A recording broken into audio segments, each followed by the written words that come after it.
I am a country boy. My name is Bill Carlson. I have an associate degree in animal husbandry, and all I ever wanted was to own my own feed store and raise a family. After finishing junior college, I married my high school sweetheart, Janice. We grew up together, and she was the only girl I ever imagined myself living with. She was a pretty brunette and had a nice body even after having 2 boys.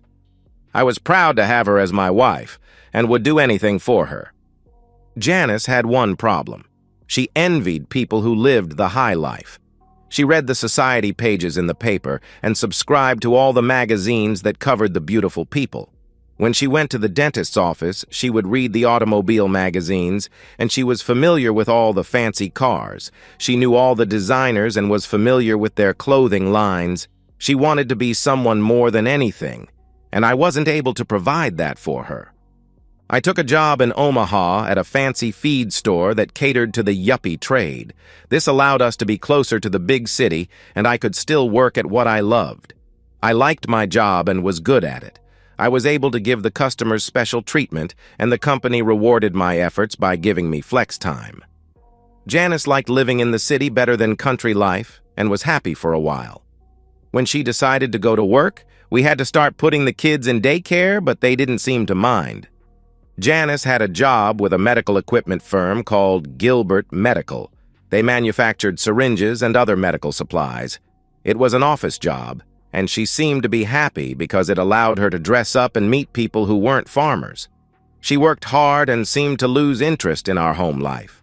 I ended up taking care of the boys most of the time. I would drop them off at the daycare center and pick them up after work. I fed them and usually got them ready for bed. I even made the meals and ended up cleaning the house most of the time. She did the laundry, taking care that all her clothing was ironed perfectly. We had been putting money aside every month so that down the line I would be able to buy my own feed store. Now it seemed even with her working, we were no longer able to save anything. The daycare took some of the money, but most of it was going for trips to the beauty shop, nail salons, and expensive clothing stores. I had a hard time understanding how we could have 2 jobs and save less money. She refused to discuss it and became very defensive and upset when I brought it up. After a while, I stopped even mentioning it. I did, however, open another savings account which I could keep separate. She started working overtime. She started having private phone calls. She became less attentive in bed. She wanted a newer and fancier car. She even talked about getting breast implants. There was no doubt in my mind that my wife was having an affair. I may be a simple country boy, but I wasn't dumb. At this point, I didn't even want to save the marriage. I just wanted to get everything straightened out and move on before it was too late. It was hard to pin anything down because I didn't associate with the people she worked with, but I was pretty sure that if something was going on, it was with somebody at work. I worked with a couple of good guys. They were not very educated, but they worked hard. My job made me their boss, but I never played the boss card. The work always seemed to get done without having to order them around. Everyone knew what was required, and we all worked together. The guys appreciated this, and it made for a good relationship. Roy and Freddie were going to be valuable allies in my plan. I had noticed on Wednesdays that Janice always put on fancy underwear and her best outfits. She seemed to take more time getting ready for work. I figured that would be a good time for me to start. I told the guys what was going on, and they arranged to take care of my deliveries and appointments that day. I parked by the entrance to the Gilbert Medical Plant parking lot. It gave me a good chance to catch up on some technical reading that I was behind on. At about 11 a.m., Janice came out and got into her car. She wasn't too hard to follow, and in a few minutes, she parked at the Holiday Inn lot. She parked at the west end of the lot, far from the office. A few minutes later, a guy pulled up in a red Corvette and parked at the east end of the lot. I didn't recognize the car, but when he got out, Janice got out of hers. They walked to an outside room on the first floor, number 117, and then they went in. He already had the key. My heart dropped, and I felt a little sick in the stomach. All I did was confirm my suspicions. I had no idea what I would do next. I decided to leave and go back to work. I would take my time planning my next step. Before leaving the parking lot, I got out of the truck and snipped 2 of her valve stems with my baling wire cutters, one in front and one in back. I was a little pissed off. I don't know why I didn't clip a few of his either.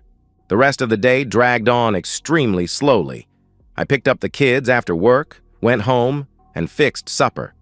When she came in, I asked how her day was, and she said okay, except that she had a flat tire. One of the guys at work changed it for her. Nothing else was ever said about it. The next morning, I drove by the plant after dropping the boys off at the daycare. It didn't take me long to locate the red Corvette. As luck would have it, the guy had a reserved parking spot with a sign. I wrote it down. Ken Beauchamp, distribution manager. Roy's wife also worked at Gilbert in the personnel department. By that afternoon, I knew everything there was about good old Ken. The most important thing was that he was already married. He had received a reprimand for making sexual suggestions to one of the employees and had a few problems with his expense accounts. I got his address, phone number, cell phone number, and even his SSN. But I didn't know what I would do with this information. He was married for 8 years, and his wife's name was Amy. We put in a good day's work, and Roy, Freddie, and I had time for 1 beer before I had to get the kids. I still wasn't sure what I was going to do, but I was sure it would come together soon. I was trying to stay calm and logical about the situation, but I was really getting madder and madder every day. Once in a while, I found myself silently crying. I was hurt and felt like I couldn't fix myself. Having to live with Janice was getting more difficult for me. I just wanted it to end.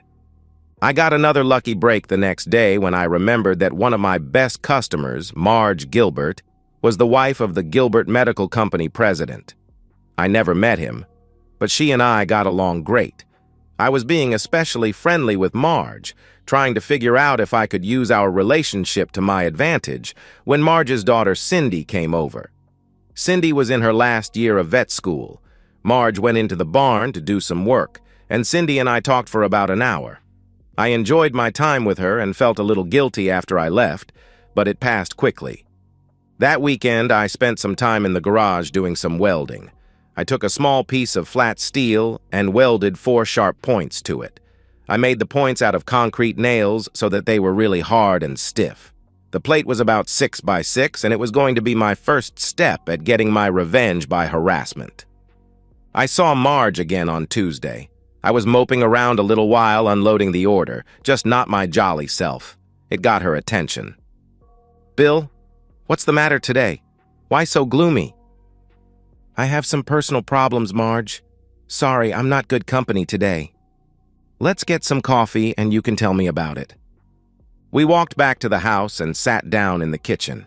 It looked like the inside of a restaurant. Everything was stainless steel and granite. It was like a magazine. I thought to myself, Janice would love this. Marge set the coffee down and just leaned forward and said, "Well? How can you help me, Marge?" "Well, I don't know unless you tell me the problem." I really didn't want to talk to her about it, but finally decided maybe it could help. My wife, Janice, works at Gilbert Medical, and I think she is being coerced into having intimacy with one of her bosses, but I can't prove anything. "Why do you think this is going on?" "Little things mostly, but last week I found them both together at the Holiday Inn. My wife doesn't realize I know, and I don't know how to bring up the subject. I don't know if this is something she is being made to feel obligated to do, or if it is something she wants to do. Our family life has deteriorated to the point where she doesn't seem to care about the children or me. She appears to be keeping it a secret, and that is what really bothers me." "Who's the guy?" she asked. "I think his name is Ken Beauchamp. I don't know if Janice works for him or if they work in different parts of the plant. I never met him. Do you want me to see if I can help?" I paused a little and lowered my head. "If you think something could be done quietly, I would be glad to try it, but I don't want to raise a big stink." "Okay, let me look into it. I'll see you next Thursday with that delivery of oats." I thanked her, and as I got up to leave, I asked, "Where is Cindy?" "Back at school. She'll be home this weekend." Why don't you bring the boys up so she can meet them? Wow, this turned out far better than I expected. I am sure Janice will have no problem letting me take the boys on an outing. It might be a good weekend. The next morning, it was pouring rain. Janice dressed carefully for her special day again, and I said nothing while I watched. After dropping the kids off at the day center, I stopped by work. The guys were all set up to cover my morning shifts for me. Roy was going to use my truck, make my deliveries, and the log entries. I would initial all the entries after the times when I got back to work. Freddie brought his cousin's van to work, and I loaded a floor jack in the back of it. We had fastened my steel plate to the lift of the jack. We got all the trucks loaded, and after they took off for their deliveries, I left for the Holiday Inn. Right on time, Janice pulled in and parked in the same spot she did before. Ken was a few moments behind her and also parked in the same spot he did before. After they went into the room, I gave them about 10 minutes to get settled in. I removed the jack from the back of the van in the pouring rain and wheeled it down to Ken's car. I slid the jack under his engine block and jacked it up. It took only a few seconds till I heard the pop sound as the nails punctured the oil pan. I dropped it down and moved to the back of the Corvette. A few seconds later, I heard the same pops go into the fuel tank. Oil and gas were streaming out. I took the jack back to the van. The whole thing took less than a minute. I walked down to Janice's car and cut slices in 2 valve stems again. By then, I was ready to leave. I drove past Ken's car, flicked a lit cigarette out the window, and drove off. In my rear-view window, I saw the flames shoot up, and a few seconds later heard the explosion as I left the lot. I felt better. Janice came home from work a little late. She didn't eat any supper and went right to bed. I played with the boys for a while, gave them a bath, and tucked them in. I slept on the couch that night. Janice stayed in bed the next morning while I got the boys ready for daycare. We ate breakfast and left. She never got up. She never said anything. I didn't ask. Her car wasn't in the driveway. At about 9 a.m. after we got all the trucks loaded, I got a visit from Police Lieutenant John Fritz. He was a friendly enough fellow. "Tell me about your work schedule yesterday." "Just normal deliveries, nothing special." "Why?" "Can you account for your time around noon?" I went into the office and got the delivery logs from the previous day. I laid them in front of him. Each stop had the location, item delivered, time unloaded, and my initials. He smiled and snickered a little. "That's a pretty good log. Do you guys do that every day?" "Would you like to see the logs for the last month?" He shook his head, no, and smiled again. I didn't know if I should feel good or bad. "Would you like to tell me what this is about?"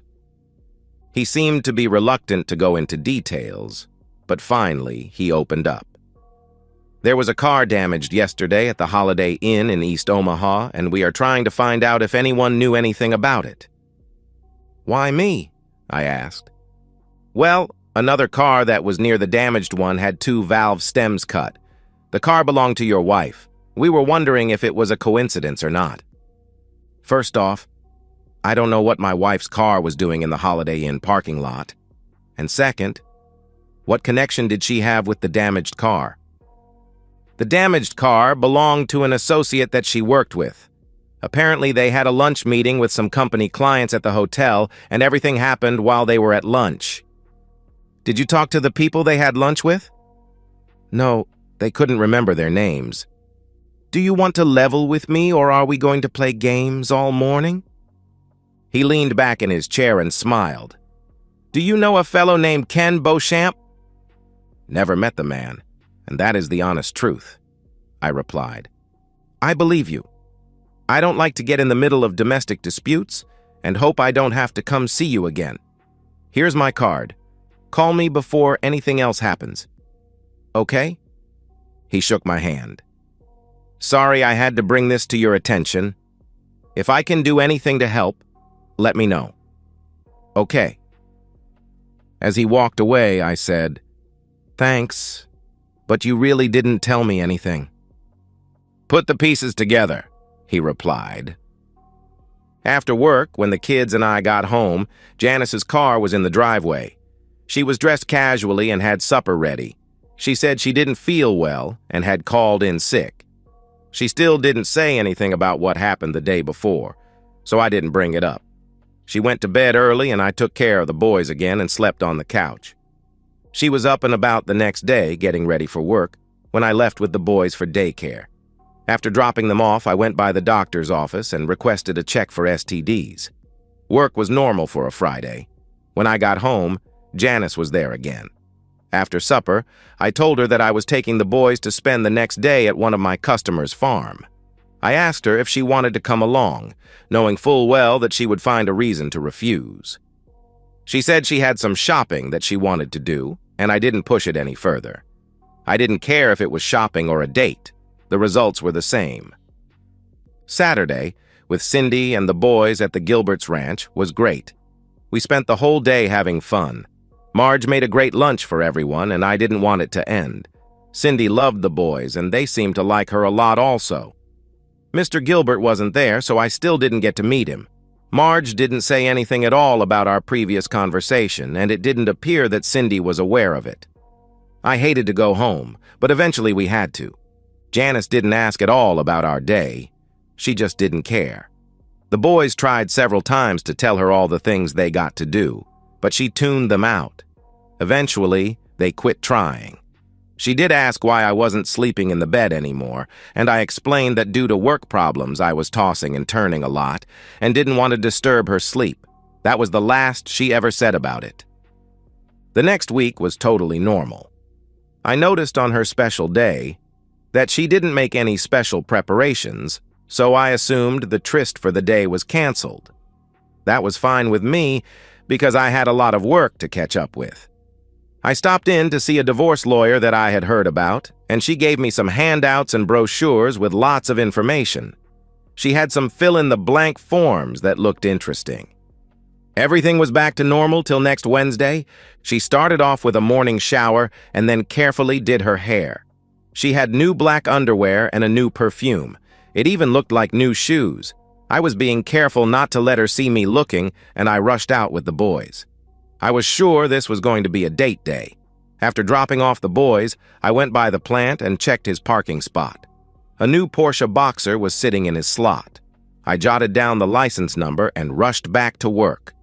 The guys were as excited as I was about the new development. We rushed all the morning deliveries and fudged the logs again. I'm sure John Fritz could see through this ruse, but we did it anyhow. We had a free and long lunchtime. Roy continued with the deliveries. Freddie stopped by the swimming pool supply store and got 2 big bottles of hydrochloric acid. I went to spend lunch with John Fritz. John gave me a weird look when I walked into his office with pulled pork sandwiches, fries, and a couple of Cokes. I said hi and sat down across from him. He knew something was up and smiled from ear to ear. I said I thought we could have lunch together and he could bring me up to date on the car damage case. I had to figure out how to keep him busy for about 2 hours. It was going to be a long lunch. While I was trying to be pleasant, Freddie was down at the Holiday Inn parking lot. He found the Boxer and carefully poured acid all over the trunk, fenders, and deck. He slit the convertible top and poured acid all over the leather seats and the floor mats. The dash got a dose of acid also. For good measure, he put a box of mothballs in the gas tank. The naphtha would do a nasty job on the engine if anyone started it up. The acid that was left was spread across the top of the tires. Before he left, he snipped the valve stems on Janice's car again. It was all over within 15 minutes. The only bad part was that I didn't know how long the 2 of them would be in the room. John and I chatted about frivolous things for the longest time, until he finally said, "What the hell are you up to?" Just wanted to make sure I had a good alibi in case something happened to Ken Beauchamp's car today. What's special about today? The pulled pork sandwich was on special. I took out my cell phone and called the daycare center. Hi, Carol. This is Bill Carlson. I am going to be tied up at work this afternoon and was hoping you could call Janice and ask her to come pick up the boys. Thanks. I really do appreciate it. You can catch her at 874-3211 Extension 117. You might have to ask for her by name. Try and call as soon as possible to make sure you catch her. Okay? Thanks again." John leaned back in his chair and snickered. Boy, those pork sandwiches tasted good. Everything was silent for a while, and finally John said, "Do you think I should call Mr. Beauchamp and ask how his car is?" "Why would you want to do that?" I asked. "You wouldn't happen to know where I could reach him, do you?" I gave him his cell number and the number of the Holiday Inn room 117. "Pick one." John put the phone on speakerphone and called the hotel number. After a few rings, Ken Beauchamp answered, breathing heavily. "Hello? Who is this?" "Mr. Beauchamp, this is Detective Fritz. I was calling to let you know that we still don't have any leads on who damaged your car." "Why are you calling here? How did you get this number?" "I am a policeman, Mr. Beauchamp. Did you get a new car yet?" "Yes, I did. Why are you asking?" "Just wanted to make sure that we didn't have a repeat of the last incident. Is the car with you now?" "Yes. It's out in the parking lot." "Is it okay?" "Let me check." We could hear Ken mumbling in the background as he checked the parking lot through the window. There were a few squawks and a low moan. He came back on the phone. "Something doesn't look right. I'll have to get dressed and go check. I'll call you right back." "Okay, but Mr. Beauchamp, why aren't you dressed now?" "None of your damn business. I have to go." They both hung up. John looked at me and smiled. "Happy?" "Of course. Look, I have to get back to work. If you have any questions, call me. Okay, maybe we'll have lunch again next week." "I hope not. This will have to end soon before somebody gets hurt." I went back to work. Roy had the logs in ship-shape condition, and Freddie had dumped the acid bottles where they wouldn't be found. Tonight at home would be interesting. Janice had picked up the boys, but said nothing, and went to bed early again. John came to see me the next day. He explained all the damage done to the car, and that Ken's insurance was pending since the Corvette incident. The car was totaled. He was out over $60,000. Ken insisted that I had something to do with it, even after John told him that I was with him when it happened. Of course, John knew I had a part in it, but couldn't prove a thing, and I don't think he wanted to. I don't know how Janice was getting her tires fixed.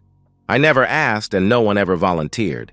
Since Janice had never come clean about the whole situation, I decided it was time to end it all. My STD test came back. Okay, I had filled out the paperwork for the lawyer to get started on the divorce.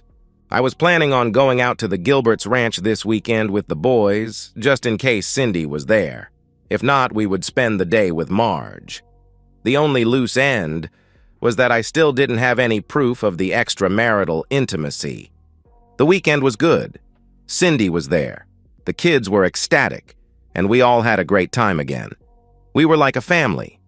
I really missed that, and so did the boys. Cindy still didn't know anything about what was going on, but at least she didn't ask. Before I left, Marge winked and said everything would be okay. I was offered a new position about 100 miles away. It was for more money, a better job, and the option to buy into the business in a few years. It was perfect. The only bad point was that we would not be near Cindy. The next Wednesday, Janice did her dress-up thing again. I don't know what her boyfriend was using for a car, but she was definitely getting ready for another visit with him. I assumed they were still going to the same place. I was going to have to do something, but I really hadn't planned ahead for it. The guys and I were trying to figure out what to do when Marge Gilbert drove up. She motioned for me to come over and told me to get in the car. She didn't say anything, but just drove down to the plant. She parked in the back, and we went in by a private entrance straight to Mr. Gilbert's office. Marge went through the introductions, and his secretary brought us all coffee. We talked about frivolous stuff for a while, and finally, I said, "Did you bring me here for a reason?" Mr. Gilbert laughed. "It is time to bring this show to a close. Marge has briefed me on what is going on, and I had a little in-house investigation done. As soon as everything is in place, we will get started. We should have all the information you need by the end of the day. If I do anything to embarrass you, Bill, I apologize ahead of time. It is not my intention to do anything to hurt you." We chatted a little more to kill time, and Marge could see me smile when the talk turned to Cindy. I was trying not to be obvious about it, but I did a poor job. The phone rang and everyone's ears perked up. "What's going on? Okay, thanks for the call. You know what to do now, right?" Mr. Gilbert smiled and said, "Okay, everything is in place. We can get started.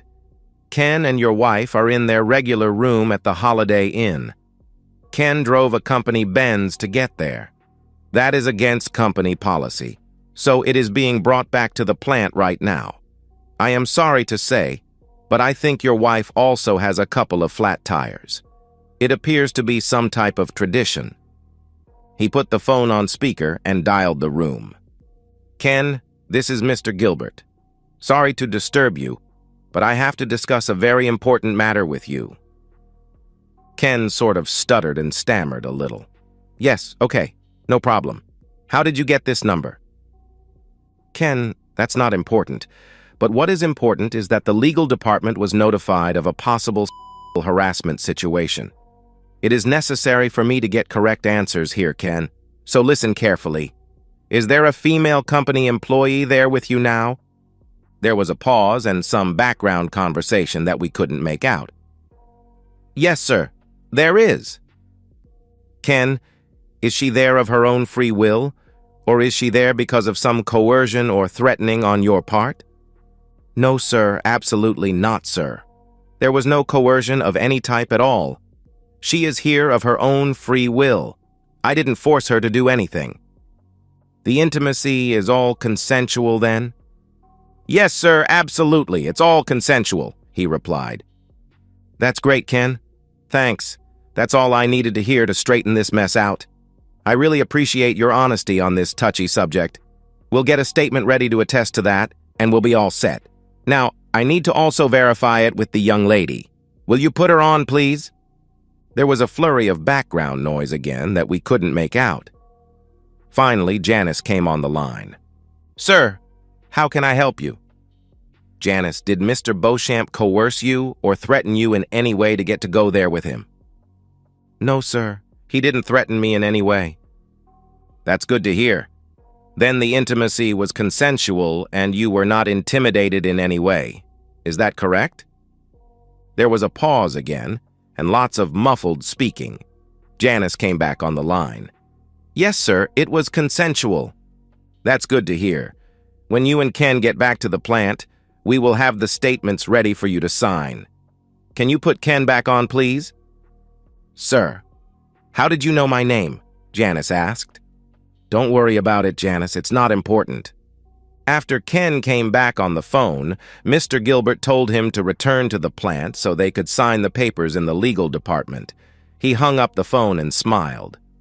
"Marge, why don't you take Bill out for lunch and come back in a couple of hours? The legal people should be done by then, and we can all get our lives back to normal." We had a great lunch. I had a hard time not gushing, but I just couldn't thank her enough. She finally made me agree that we would not talk about the subject, or what was done, ever again. She also made me promise not to say anything at all to Cindy about it. That was a good sign. I told Marge about my new job offer, and she was glad for the boys and me. After lunch, we returned to the plant, and I picked up notarized copies of Ken and Janice's statements. They both swore that they had consensual intimacy outside of their marriage. The legal people assured me that that was enough for my lawyer to lock in the divorce. Ken and Janice were both fired. Their personal belongings were packed before they got there, and they were escorted out of the building. Unfortunately, neither one of them had a car. Marge gave me her car to use and said I could return it the next day. I dropped the papers off at the lawyer's. She made me several copies of each. One said I was going to send to Ken's wife. I went to the bank and closed the accounts. I paid off all the credit cards and canceled them. I called the gas, water, electric, and phone companies and arranged to have the utilities turned off on Friday afternoon. I stopped by to see John Fritz and told him I had been a good boy. He laughed. I notified the landlord that I would not be staying the next month. I gave notice at work.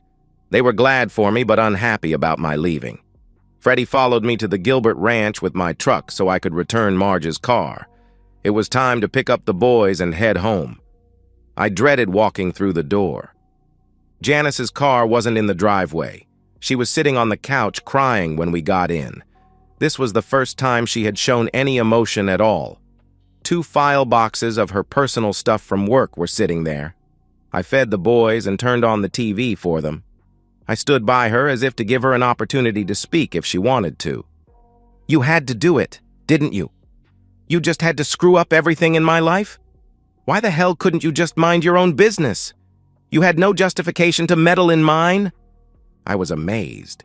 She still looked at the whole situation as if it all revolved around her. She cared nothing about the children or me. She gave no thought at all to Ken's wife, Amy. Our family, our life, and our plans all meant absolutely nothing to her. Her only concern was what she was doing at the moment. Nothing else mattered. I was relieved that I wasn't going to spend the rest of my life with her. I didn't say a thing. I went up and took a shower. Later, while I was getting the boys ready for bed, she went into the bedroom and closed the door. The next day, I took the boys with me to work. I just made sure that there were no loose ends and that Roy and Freddie were able to keep up with the system I had set up. We went to some stores and collected boxes for the move.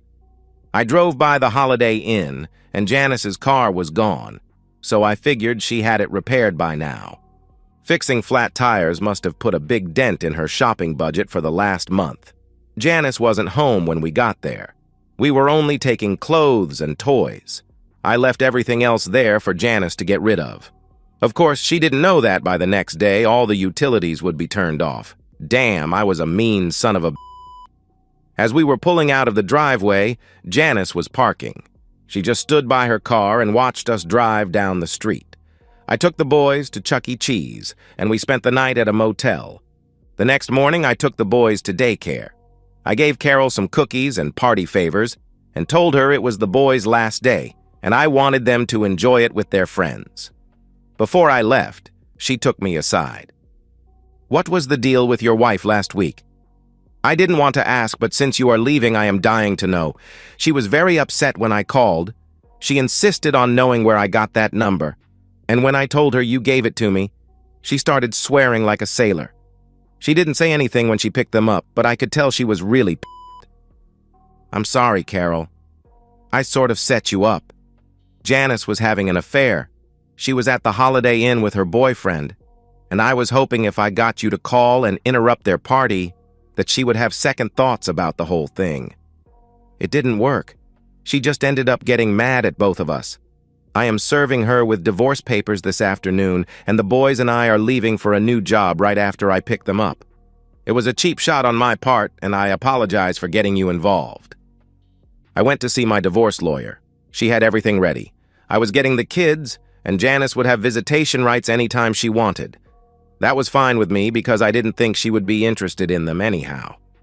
Everything else was split 50-50, but there wasn't much to speak of. There was no alimony, no child support, and no cash settlements of any type. I left her all the furniture, appliances, and household stuff. I really didn't want them. She kept her car. I didn't want it because it kept getting flat tires. All I had to do was hand the papers to Janice. Unless she contested it, everything would be final in 3 months. A copy of Ken and Janice's notarized statement was attached to the divorce paperwork. A small margin note the lawyer made indicated that the statements would be kept private if all the terms of the divorce were agreed upon. There were no questions. The car was in the driveway, so I was sure she was home. I sat in the driveway for the longest time. I had loved Janice. She was the only girl I was ever close to. I figured our relationship was normal, and had not even given it a thought that I was not providing what she was craving. She never let me know directly, and I was too dense to pick up all the clues. I had failed her in so many ways. What she did was deceitful on her part, but I felt some of it was because of my inattention. I knocked on the door of my own house, and it felt weird. She opened the door for me. She looked tired. She asked if I wanted anything to drink. I handed her the papers. She didn't open them, just looked at them and backed up at me. I looked at her and said, "Why?" I couldn't tell if she was mad or sad. After a few seconds, she finally opened up. "He smelled like aftershave. You smelled like fertilizer. He wore Armani suits while you wore jeans. He ate lobster and steaks while you ate ribs and burgers. He had a London Fog overcoat while you wore a Carhartt. He drove a nice fancy car while you drove a truck. He had manicured nails while yours were always dirty. He had a real job and you were still just a farm boy. Is this enough for you? I can go on all day if you like. I was hoping for a life that you couldn't give me. I am sorry that we got married, Bill. I married you for the wrong reasons. I should have realized that you would not be willing or able to give me what I really wanted. I saw you as a means of getting away from my parents and didn't think far enough ahead. I am truly sorry for that, but can't change the way I feel. I love my children, but I regret having them. I know that sounds terrible, but I do not seem to have a motherly instinct. I was hoping that by finding someone who could fill the empty holes in my dreams, I would feel satisfied. But it just made me less satisfied with my present situation. I am sorry I misled you. I am sorry I was a poor mother to my children. I am not sorry for chasing my dreams and looking for something better. What about his wife? What about your husband? What about your children? What about your family? Her demeanor seemed to change immediately. My questions made her mad, and she no longer appeared to be sorry for her actions. I don't give a shit about any of that stuff. It's my turn. I want to live the life I always dreamed of. A farm boy husband and two dirty-faced, snot-nosed kids don't do anything to help me get there. I got your damn papers. Now just leave so I can get on with my life. Well, that made things easy. I just turned and walked out. When I picked up the boys, Carol said to let her know if I needed her to make any more phone calls. I called the utility companies and told them not to disconnect till the end of the month. I guess I felt a little sorry for her. The divorce was final in 3 months. I never heard a thing from Janice. The lawyer said everything went smoothly as planned. My new job was great, however. I missed out on getting a chance to buy the business. Somebody else got it along with a quarter section of prime land attached to it. My boss said they were going to turn it into some kind of horse breeding farm. My job was safe, but my chance at owning my own place took a setback. 2 weeks later, they started construction next to the feed store. We were all trying to guess what was being built, and finally, one of the guys asked the site engineer. It was a vet clinic for large animals. I thought that was interesting, but dismissed it as wishful thinking. They got the whole building up in less than 60 days. The new owner was due to show up on Saturday. The boys and I went by on the way to lunch. I was a little curious. All of a sudden, both the boys started yelling, "Cindy! Cindy!" There she was, looking better than ever. Marge was with her. Cindy had gotten her vet degree and wanted to raise show horses while she ran a large animal clinic. She was showing the boys around the new building while Marge and I talked. We all went to lunch together, and Cindy told us that she was also building a new house on the property so she could be close to her work. The boys and I were grinning ear to ear all the way home that night. 5 years later, Cindy was raising beautiful horses. Her clinic was a big success, and I had just opened my 6th feed store. The boys had 2 baby sisters that they adored. My mother-in-law Marge and Mr. Gilbert come by every weekend. I never learned what his first name was. Janice never came to visit the boys. And so, we've reached the end of today's story. Was it what you expected, or did it take a twist you didn't see coming? I'm curious to hear your thoughts. Share them in the comments below, and let's get a conversation going. If this story kept you hooked, make sure to hit that like button. And if you're new here or just haven't subscribed yet, now's the perfect time to join our community. I bring you fresh, captivating stories every day, so click that subscribe button and turn on notifications so you never miss out. Thanks for watching, and and I'll see you in the next one.